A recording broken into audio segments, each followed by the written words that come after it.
तो आदाब, नमस्कार, सत श्री अकाल। आपका एक बार फिर से स्वागत करता हूं मैं इस एक बेहतरीन प्लेटफॉर्म पे जिसका नाम है एनक्लेव नर्सिंग क्लासेस। फर्दर इस लेक्चर में हम डिस्कस करने वाले हैं पार्ट 3 के बारे में, मेंटल हेल्थ एग्जामिनेशन या फिर मेंटल हेल्थ असेसमेंट के बारे में। ठीक है, इससे पहले 2 लेक्चर रिकॉर्डेड हो चुका है, अगर उसका मैं लिंक डिस्क्रिप्शन में दे दूंगा, प्लीज़ आप जाके उसे देख के आओ। ठीक है, अगर आप वो 2 लेक्चर देखोगे तभी ये 3rd लेक्चर आपको ईजी से समझ में आएगा। ठीक है, इसमें हम जो बात करने वाले हैं वो आप किसके बात करने वाले हैं, परसेप्शन के ऊपर, कॉग्निटिव एंड इंटीग्रिटी, ठीक है, इनसाइट के बारे में हम बात करेंगे। इससे पहले वाले लेक्चर में मैंने थॉट के बारे में बताया था, और इसके बाद जो रिकॉर्डेड होगा वो होगा मिनी मेंटल स्टडीज एग्जामिनेशन। ठीक है, अब देखो सिंपल सा फंडा बताऊं कि भाई ये परसेप्शन क्या होता है। परसेप्शन करना, ठीक है, परसेप्शन करना। फॉर एग्जाम्पल, अगर तुमने मैथ को होमवर्क नहीं किया है ना, बचपन में मैथ को होमवर्क नहीं करके जाते थे, तो तुम एक परसेप्शन लगाते थे या फिर एक थॉट आता था तुम्हारे मन में, एक परसेप्शन लगाते थे, एक परसीव करते थे, यार अगर मैं मैथ को होमवर्क नहीं करूंगा तो सर या मैम मुझे क्लास से भगा देंगे, है ना, क्लास से मारेंगे, या फिर क्लास से कहेंगे जाओ बेटा जाओ निकलो, अब तुम्हारा काम हो गया। ठीक है, तो एक तुमने परसेप्शन कर लिया ना। अब परसेप्शन भी कई टाइप्स के होते हैं, जैसे इल्यूजन होता है, ठीक है, हैलुसिनेशन होता है, फिर सूडो हेलुसिनेशन होता है। अब भाई इल्यूजन और हेलुसिनेशन में बच्चों को बहुत कंफ्यूजन होता है कि नहीं होता है, कि नहीं होता, होता है ना। चलो मैं उसको सॉर्ट आउट करता हूँ। इल्यूजन क्या होता है, विथ ए रियल ऑब्जेक्ट। भाई साहब देखिए, अगर ये क्या है, एक मार्कर है, ठीक है, अगर ये थोड़ी दूरी पे रखा हुआ है और मुझे ये लग रहा है कि ये मार्कर नहीं, ये पेंसिल है, ठीक है, ये मार्कर नहीं, ये पेंसिल है, मार्कर नहीं, ये पेन है, तो ये क्या हो रहा है, मुझे इल्यूजन हो रहा है। ठीक है, इल्यूजन क्या होता है, विद अ रियल ऑब्जेक्ट। याद रखना, इल्यूजन हमेशा एक रियल ऑब्जेक्ट से ही होता है। ठीक है, हैलुसिनेशन क्या होता है, without a real object, without a real object. For example, अगर मेरे पास वहाँ पे अगर बेंच रखा हुआ, स्टडी टेबल है, ठीक है, वहाँ पे कुछ नहीं है, क्लीन है, बिल्कुल साफ है, पर मुझे लग रहा है यार वहाँ पे एक स्नेक बैठा हुआ है, वहाँ पे एक डॉग बैठा हुआ है, वहाँ पे एक वो है, क्या कहते हैं, वो क्या कहते हैं, कैटल रखा हुआ है, ठीक है, कैटल रखा हुआ है, या फिर एक क्लीनिंग एजेंट रखा हुआ है, तो वो क्या हो रहा है कुछ नहीं, पर मुझे सोच रहा, मैं परसीव कर रहा हूँ, मेरे दिमाग में चल रहा है, हेलुसिनेशन हो गया। इसका एक बेस्ट एग्जाम्पल बताऊँ, आप जब अगर रेगिस्तान में जाओगे ना, तो दूर से देखते हो यार वहाँ तो पानी है, पर वहाँ पानी नहीं रहता है ना, पानी तो रहता नहीं है वहाँ पे, वो तुम्हारा क्या है, इल्यूजन है, इल्यूजन चल रहा है ना, इल्यूजन, हेलुसिनेशन चलता है ना, illusion with real object, hallucination without a real object. ठीक है, विदाउट ए रियल ऑब्जेक्ट नहीं होता। सूडो हेलुसिनेशन जो होता है वो इनर सब्जेक्टिव स्पेस होती है, ज़्यादा इंपॉर्टेंट नहीं होता। इसके बाद हम इसके टाइप्स की बात करेंगे। बट देखो टाइप्स भी बहुत इंपॉर्टेंट हो जाते हैं ना, अगर हमें पेपर में लिखना है यूनिवर्सिटीज़ के पेपर में, तो सबसे पहले आ जाता है ऑडिटरी, विजुअल, ऑल्फैक्टरी, गैस्ट्रेशनल और टैक्टाइल। ऑल्फैक्टरी का मतलब क्या हो गया भाई, ऑल्फैक्टरी का मतलब क्या हो जाता है, ऑल्फैक्टरी का मतलब क्या हो जाता है बताओ। विजुअल का मतलब सिंपल सा भाई देखने से हो रहा है, ठीक है, विजुअल का मतलब जो होता है देखने से होता है। अभी मैं आपको बताता हूँ, देखो विजुअल का मतलब होता है देखने से, ठीक है, विजुअल का मतलब होता है हमारा देखने से, ठीक है। उसके बाद होता है ऑडिटरी। हाँ, ऑडिटरी का मतलब क्या होता है बताओ। ऑडिटरी मतलब सुनना, ठीक है। इसमें क्या होता है, ऑडिटरी हेलुसिनेशन में 3 पर्सन होता है, first person, second person, third person, ठीक है। First person can hear his own thought, second में क्या होता है, voice directly taken to the patient, और थर्ड में क्या होता है कि voice talking to each other, ठीक है, एग्जाम्पल रनिंग कमेंट्री या फिर डिस्कशन। तो ठीक है, ऑडिटरी में क्या होता है कि देखो 3 टाइप्स के ऑडिटरी वाले होते हैं। पहले में क्या होता है ना, फर्स्ट वाले में क्या होता है, फर्स्ट में क्या होता है कि patient can hear his own thought. भाई बैठा हुआ एक इंसान चुपचाप बैठा हुआ तो उसको लगता है अपने मन में ही उसके विचार आ रहे हैं, वो अपनी आवाज़ सुन रहा है, वो होता है प्राइमरी। सेकेंडरी में क्या होता है कि वॉइस डायरेक्टली टॉकिंग टू, अब सेकेंडरी में क्या होता है कि भाई एक इंसान बैठा हुआ है, वो बातें कर रहा है, किससे बातें कर रहा है बताओ, किससे बातें कर रहा है। ज़्यादातर ये किसमें दिखता है, अल्कोहलिक पेशेंट में बैठा हुआ था, बात करते रहता है, वो अपने आप दूसरे मतलब उसकी voice directly talking to the patient, क्या voice directly talking to the patient होता है, ठीक है, ये हो गया। तीसरा क्या होता है कि voice talking to each other. Third वाले में क्या होता है, voice talking to each other, मैं भी बैठा हूँ, मेरे सामने कोई पता नहीं कोई बैठा नहीं बैठा, पर मैं उससे बात करने जा रहा हूँ, ये हो जाता है, ठीक है। जैसे रनिंग कमेंट्री वगैरह होती है, ये होता है। विजुअल में क्या होता है भाई, विजुअल में जैसे सीइंग इन, जैसे कुछ नहीं है पर मुझे लगता है कि यार यहाँ पे कुछ है। इस सबसे ज़्यादा किसमें दिखता है, ऑर्गेनिक मेंटल डिसऑर्डर में और सिजोफेनिया में देखने को मिलता है। ऑल्फैक्टरी हेलुसिनेशन क्या होता है, ऑल्फैक्टरी मतलब भाई स्मेल, ठीक है, यहाँ पे कुछ नहीं बन रहा है, रूम में मेरे कुछ नहीं बन रहा, पर मुझे लग रहा है यार यहाँ पे कुछ तो बन रहा है, यहाँ पे बटर नान बन रहा है या फिर चिकन बन रहा है, कुछ तो बन रहा है भाई, ये हो जाता है ऑल्फैक्टरी, ठीक है। गैस्ट्रेशनल क्या होता है, जैसे गैस्ट्रेशनल मतलब टेस्ट की वजह से, ठीक है, मैं खा रहा हूँ रोटी, मुझे लग रहा है यार मैं पनीर खा रहा हूँ, तो इस टाइप का हो जाता है। टैक्टाइल हेलुसिनेशन क्या होता है, टैक्टाइल हेलुसिनेशन मतलब small insects crawling over under the skin. बहुत लोगों को लगता है ना यार मेरे शरीर पे कुछ चल रहा है, मेरे शरीर पे कुछ चल रहा है, झंझनाहट से भी हो रही है, झंझनाहट तो अलग चीज़ हो जाती है, पर कुछ तो चल रहा है यार, पीठ पे कुछ चल रहा है, गले पे कुछ चल रहा है, वो हो जाता है, वो हमारा टैक्टाइल हो जाता है, ठीक है। ये हो गया। इसका एक बार स्क्रीनशॉट ले लो, परसेप्शन का ले लिया, ले लिया, ले लिया। चलो उसके बाद हम बात करने वाले हैं कॉग्निटिव के बारे में, ठीक है। कॉग्निटिव क्या होता है भाई? कॉग्निटिव का मतलब होता है mental process of knowing becoming assure, ठीक है। कॉग्निटिव का मतलब क्या हो जाता है कि mental process is knowing and becoming aware, ठीक है भाई। देखो अगर एक मेंटल प्रोसेस है, उसको उसे हम जानते भी हैं और उससे अवेयर भी हैं। जैसे क्या हो जाता है, सबसे पहले ओरिएंटेशन। ओरिएंटेशन मतलब awareness of self and surrounding with respect to time and place. एक प्रॉपर जो इंसान रहता है वो ओरिएंटेड रहता है अपने प्लेस एंड टाइम से, लेकिन अगर उसके अंदर कॉग्निटिव फंक्शन का डिसबैलेंस हो जाता है तो वो डिसओरिएंटेड हो जाता है, उसे पता नहीं चलता। सीन इन डिलीरियम, डिलीरियम वाले पेशेंट के अंदर ये देखने को मिलता है। अटेंशन की बात करें, सेकंड वाला attention, attention ability to attend to a specific situation with और विदाउट डिस्ट्रैक्टेड, ठीक है। जैसे मान लो मैंने आपसे बोला फॉर एग्जांपल कि भाई डिजिटल, इसमें क्या होता है, डिजिटल परसेप्शन या स्नैप टेस्ट चलता है, ठीक है। 274 पेशेंट, देखो अगर मैंने पेशेंट से बोला कि भाई आपको ना 2 7 2 2 5 6 8 9 11 12 ऐसे बोल दिया, मैंने कोई एक सीक्वेंस एक रैंडम नंबर बोल दिया और पेशेंट को कहा रिपीट करो। अगर उसने रिपीट कर लिया तो सही है, अगर उसने रिपीट करने में एक आध नंबर भी आगे पीछे किया तो समझ लो कहीं ना कहीं दिक्कत है, ठीक है। ये हो गया हमारा अटेंशन। कॉग्निटिव कंसंट्रेशन की बात करेंगे, कंसंट्रेशन में क्या होता है, सिचुएशन अटेंड सीरीज सिचुएशन, इसमें अटेंशन, इसमें हम अटेंशन के बारे में पता करते हैं कि पेशेंट के अंदर कितना अटेंशन है, ठीक है। अगर मैंने पेशेंट से बोल दिया कि 2 का टेबल स्टार्ट करो सुनाना, तो 2 2 2 4 2 6 8 5 10 16, अगर उसने बोल दिया 17 तो हम उससे पढ़ लेंगे 17 बोल रहा है तो गलत है बोल रहा है, ठीक है। ये हो गया, ये तुम्हारा हो जाता है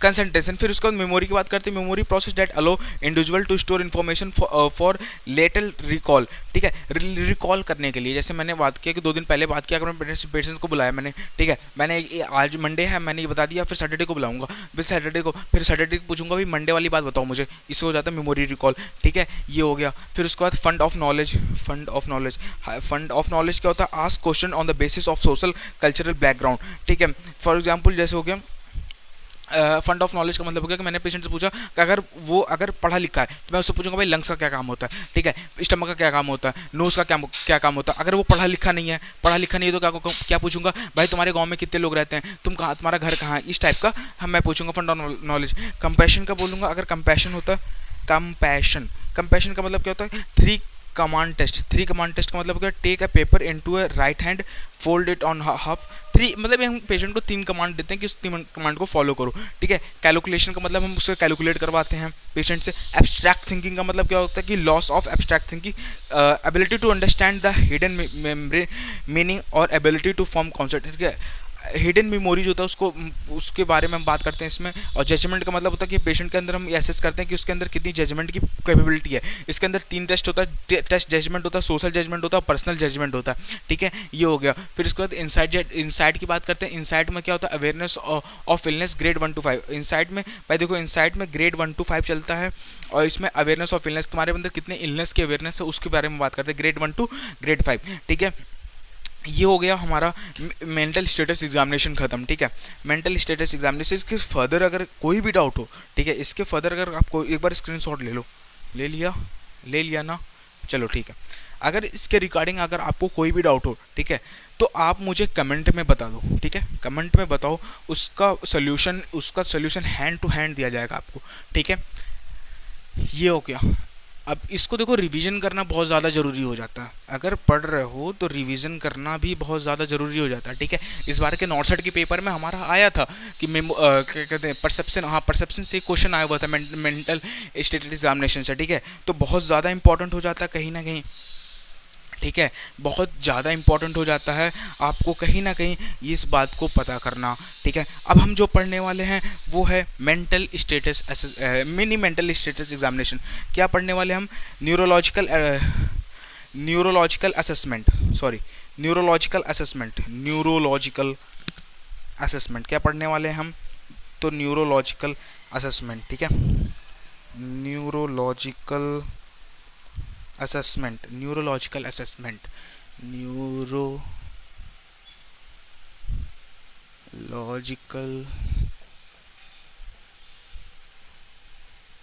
असेसमेंट, ठीक है, न्यूरोलॉजिकल असेसमेंट। अब भाई हम न्यूरोलॉजिकल असेसमेंट पढ़ेंगे, उसके अंदर क्या पढ़ेंगे, level of consciousness, mental status assessment, ठीक है, स्पेसिफिक सेरेब्रल एक्शन, फिर उसका cerebral nerve function, sensory function, motor function, cerebral function and reflexes के बारे में हम इसमें पढ़ने वाले हैं, ठीक है। ये देख लो एक बार, देख लिया। चलो लेवल ऑफ कॉन्शियसनेस, सबसे हम क्या पढ़ेंगे, level of consciousness,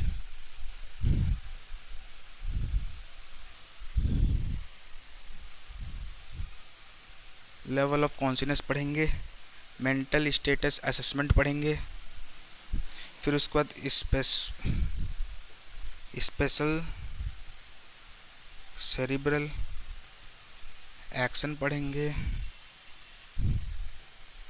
cerebral nerve function पढ़ेंगे, सेंसरी फंक्शन के बारे में भी पढ़ेंगे, और फिर मोटर फंक्शन, सेरिब्रल फंक्शन और रिफ्लेक्सेस, ठीक है। इसमें जो सबसे इंपॉर्टेंट होता है वो हमारा cerebral nerve function, cerebral nerve function, ये इंपॉर्टेंट हो जाता है, ठीक है, ये इंपॉर्टेंट हो जाता है हमारा, ये वाला जिसे मैंने कर दिया ये, ठीक है। तो एक बार फिर से समराइज कर लेते हैं कि हमारा अब हम पढ़ने वाले न्यूरोलॉजिकल असेसमेंट, जिसमें level of consciousness, mental status assessment, specific cerebral action, cerebral nerve function, sensory function, motor function, cerebral function and reflexes, इन सब के बारे में हम पढ़ेंगे विद इन शॉर्ट या फिर डिटेल, ठीक है। इसके लिए स्क्रीनशॉट ले।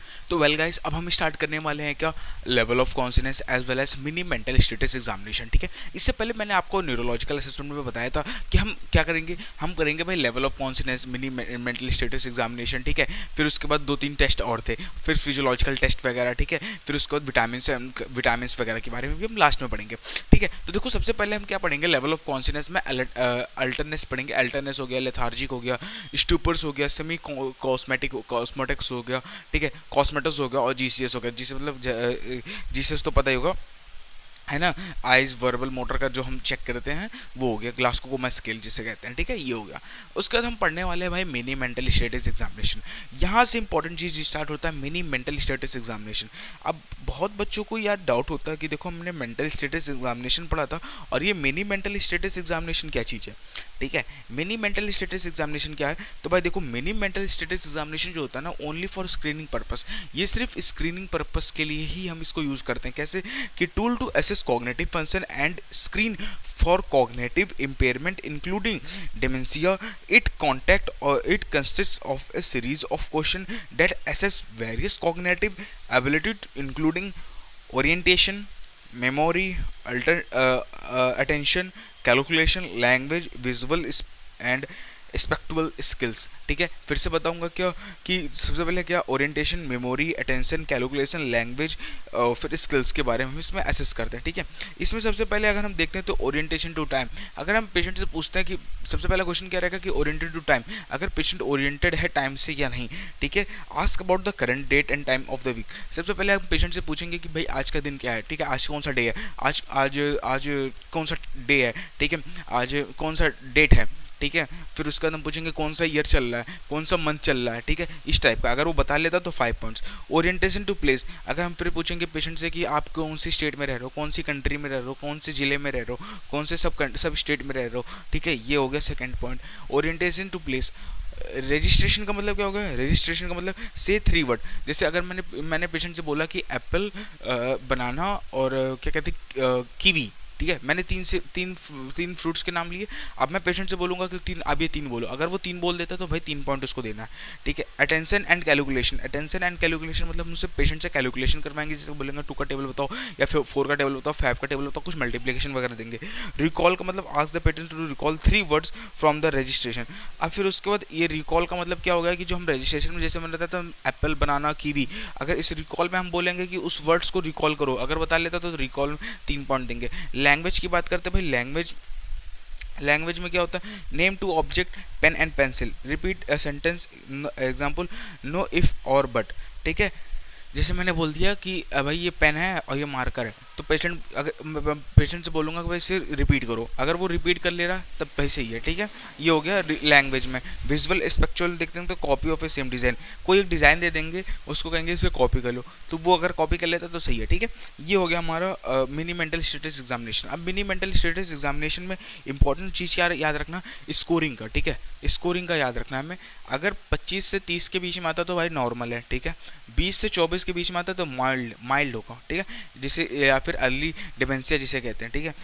10 to 19 के बीच में आता तो मॉडरेट है, 0 to 9 के बीच में आता तो भाई सेवरल है, बहुत दिक्कत होगा, ठीक है। ये हो गया कुछ। देखो अगर मिनी मेंटल स्टेटस एग्जामिनेशन में कुछ फैक्टर्स होते हैं, अब वो फैक्टर क्या करते हैं, अफेक्ट करते हैं हमारे MMSC को, ठीक है, मिनी मेंटल स्टेटस एग्जामिनेशन को।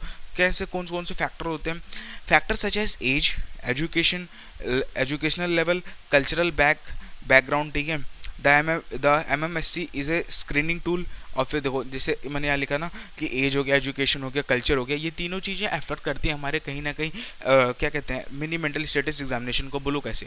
देखो हम यहाँ पे पेशेंट से क्या बोल रहे हैं रजिस्ट्रेशन में कि 3 चीज़ बता रहे हैं कि जैसे पेन पेंसिल की भी, अगर वो इंसान या फिर अगर वो पेशेंट पढ़ा लिखा ही नहीं है, ठीक है, अनपढ़ है या फिर अनएडुकेटेड है वो पेशेंट, तो उसको क्या ही समझ में आएगा, नहीं कह पाएगा, ठीक है। कैलकुलेशन हो गया था, अटेंशन एंड कैलकुलेशन। कैलकुलेशन वाला इंसान क्या मतलब जो पढ़ा लिखा रहेगा वही तो कर पाएगा ना कैलकुलेशन। अब भाई एक गांव का एक अंकल आ गए, बूढ़े ताऊ आ गए, तो वो तो पढ़े लिखे नहीं रहेंगे, फॉर एग्जांपल वो पढ़े लिखे नहीं रहेंगे, तो उनसे हम कैलकुलेशन कैसे करवाएंगे? उनसे कैसे बोलेंगे कि भाई 2+2 कितना होता है? हम उनसे कैसे कह सकते हैं कि 4 का टेबल बताओ, 8 का टेबल बताओ? तो कहीं ना कहीं ये फैक्टर अफेक्ट करता है हमारे MMSC को, ठीक है, मिनी मेंटल स्टेटस एग्जामिनेशन को। एक बार आप स्क्रीनशॉट ले लो इसका।